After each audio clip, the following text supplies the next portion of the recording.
Hi, I'm Bill Lampton, the Biz Communication Guy.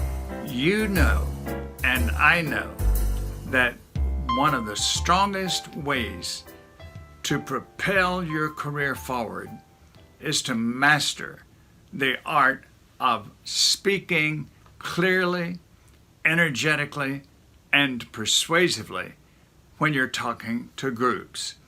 This is true when you're interviewing for a job, leading a meeting, speaking at a conference, talking to a civic group.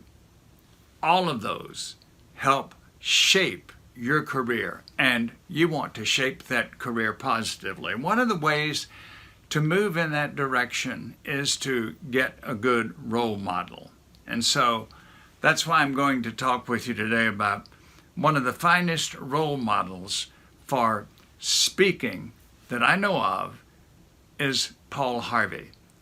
I know many of us remember Paul Harvey. He was on the air as a beloved and respected broadcaster for 57 years, 1,200 radio stations, 24 million listeners at one time. What are the keys to Paul Harvey's success that we can use in our own professional advancement? I'll share 5 of them. Number 1, Paul Harvey's themes always revolved around high values. He valued his country. He valued his family. He valued his faith. There were so many positive values that he shared time after time with his audience. He valued the common man because that often the common man and the common woman and the common child, they were a part of his allure because they were central to his message. So before we talk about preparation and delivery, make sure your message has high value.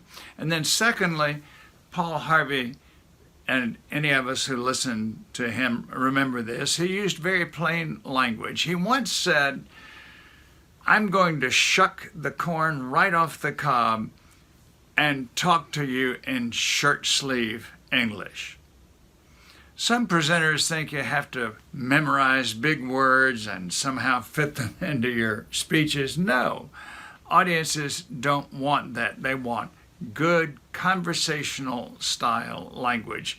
And then third, another point that made Paul Harvey such a successful speaker was that he did not imitate others. Now, plenty of people have tried to imitate Paul Harvey, but none were successful. As the old saying goes, be yourself, everybody else is already taken. Paul Harvey got wonderful advice on this from his station manager when Paul Harvey worked in Tulsa, Oklahoma for station KVOO, radio station.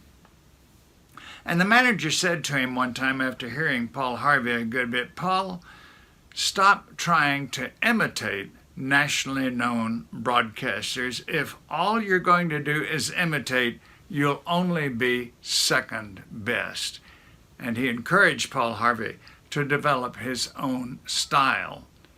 And that he did. A style that is so distinctive that if you heard Paul Harvey, you knew it was Paul Harvey. And then next, in addition to the 3 that we've mentioned, he had splendid voice and diction. I'm not saying any of us can have Paul Harvey's voice. That was a true gift. He developed it, certainly, with training and with coaching and with even listening to his own broadcast and critiquing himself. We can't have his voice, but we can make sure, with the help of a speech coach, a speech pathologist, whatever training and coaching we need, we can make sure that our voice and our diction are forceful and free of distracting accents and mannerisms. And then number 5, Paul Harvey was an unmatchable storyteller. All of us remember the rest of the story. He would build suspense, and then there would be a commercial.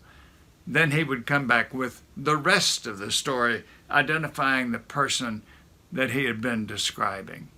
So let me review these 5 quickly again. The 5 ingredients of Paul Harvey's speaking that you can adopt and adapt, make your own, and propel your progress as a presenter. Number 1, high values in your message. Number 2, plain language. Number 3, don't imitate, have your own style. Number 4, cultivate splendid voice and diction. And number 5, become a storyteller. I encourage you to keep these in mind. Remind you also that I'm a speech coach available to work with you. And I invite you to visit my website, bizcommunicationguy.com. Look over my services to corporations and leaders. Give me a call. Let's talk about your problems, and I'll help you find solutions to them. And remember, in closing, what Daniel Webster said: if I were to lose all of my possessions except one, I would save the power of communication, for by it I would soon regain all of the rest. That's how powerful communication is. And that's why I encourage you to develop your presentation skills.